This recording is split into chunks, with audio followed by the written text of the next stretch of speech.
কোরআন শিখাও ছেলে মেয়েকে ওহে মুসলমান, জনক বচার সময় তোমার হইবে রে আসান।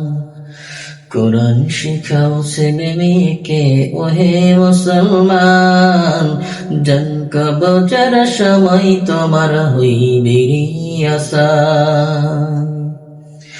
একটি ছেলে আলেম হলে পড়বে কোরআন মৃত্যুকালে, ভেগে যাবে মদদ শয়তান, ভেগে যাবে মদদ শয়তান, থাকে বেড়ে ঈমান।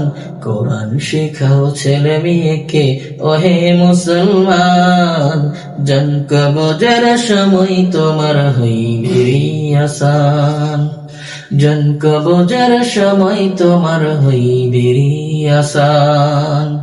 জনক বোঝার সময় তোমার হইবে আসান।